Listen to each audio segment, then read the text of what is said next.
जिते double engine सरकार आसला समस्ते कहले कटक सदर विकास हम कहीं कटक सदर विकास हो ना सरकार परिवर्तन है कटक सदर विधायक परिवर्तन है किंतु एठी खाली फलक चित्र गोटे वर्ष हो गला एटी फलक भित्तिप्रस्तर स्थापन कराई आज पर्यंत माटी बाली गोड़ी मुठा एटी पड़ पारा ना। नमस्कार वर्तमान मु अच्छी नेमाल हाटरे आपण मैंने देखुं ये हूँ नेमाल हाटर चित्र आपण मैंने भावुवे कि मुझे जो चित्र देखा ये गछ अच्छी नेमाल हाट कथा कहीं कहूँ ना ये जो चित्र मो एठी अच्छी देखो फलक नेमाल ग्राम पंचायत स्थायी साप्ताहिक हाट निर्माण भित्तिप्रस्तर स्थापन होता केबे होता ना 2/6/2025 होता। मुख्य अतिथि श्रीजुक्त भर्तुहरी महताब मान्यवर सांसद कटक लोकसभा सम्मान्य अतिथि श्रीजुक्त इंजीनियर प्रकाश चंद्र सेठी मान्यवर विधायक कटक सदर 2/6/2025 माने आज हूँ 5/6/2025 गोटे वर्ष 3 दिन है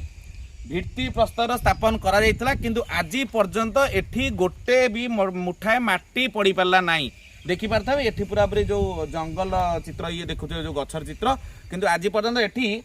खाली फलक रहीगला एठी कटक सदर विकास एठी फलक हो जिते डबल इंजिन सरकार आसला समस्ते कहले कटक सदर विकास हम कहीं कटक सदर विकास हो ना सरकार परिवर्तन है कटक सदर विधायक परिवर्तन है किंतु एठी खाली फलक चित्र गोटे वर्ष हो गला एटी फलक भित्तिप्रस्तर स्थापन कराई आज पर्यंत माटी बाली गोड़ी मुठा एटी पड़ पारा ना। समस्तंकर आशा भरोसा था कटक सदर नूतन भाव में विधायक आसिले गत वर्ष भित्तिप्रस्तर स्थापन कले कहीं पाखापाखि 15-20 पंचायत को लेकिन आमर नेमाल साप्ताहिक हाट होता है ये 2 दिन बुधवार और शनिवार साप्ताहिक हाट होता है ये 15-20 पंचायत पाखापाखि जब कह सामतुर बंधुपुर पालदा कलमिश्री जनार्दनपुर एपटे नेमाल तिलकणा नगसपुर पाखापाखि जिते चाषी भाई मैंने अच्छा समस्ते जो परिवा चाष करें नेमाल हाट को आनी था किणा बिका होता है समस्ते पाखापाखि आसता किणा बिका होता है ये नेमाल हाटू किसी लोग परिवार पोषण करती किंतु दुर्भाग्यर विषय जो डबल इंजिन सरकार आसला कटक सदर विधायक प्रतिश्रुति देते नेमाल हाटर गोटे स्थायी हाट ना स्थायी हाट निर्माण करा गत वर्ष जदि कहवा से 2/6/2026 कथा कहवा गत वर्ष मान्यवर विधायक आसिक ये भित्तिप्रस्तर स्थापन कले किंतु दुर्भाग्यर कथा आज पर्यंत गोटे वर्ष बीती गले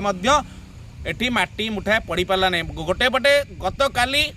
2 वर्ष सरकार पालन 2 वर्ष पूर्ति पालन होची सेलिब्रेशन होची मिठा खिया चलची किंतु एपटे लोकों को खाली भित्ति प्रस्तर स्थापन रे भुआ बुलाउछंदी कोउटी रंग मरा होची तो कोउटी खाली शुभ शिलान्यास दिया जाउची किंतु कार्यर कौन आपण मैंने डायरेक्ट देखि पारथेबे देखिबार कथा कटक सदर विधायक केबे एई नेमाल हाट प्रति दृष्टि दउछंदी केबे एई नेमालर पाखापाखि जो चाषी भाई मैंने अछंती उपकृत हेबे ना ये खाली एई भित्ति प्रस्तर रंग मरा रही जिवो एई सरकारଙ୍କର योजना ता समय कहब। कटक निश्चन कहलु जानकल महांती रिपोर्ट जेबीएम लाइव।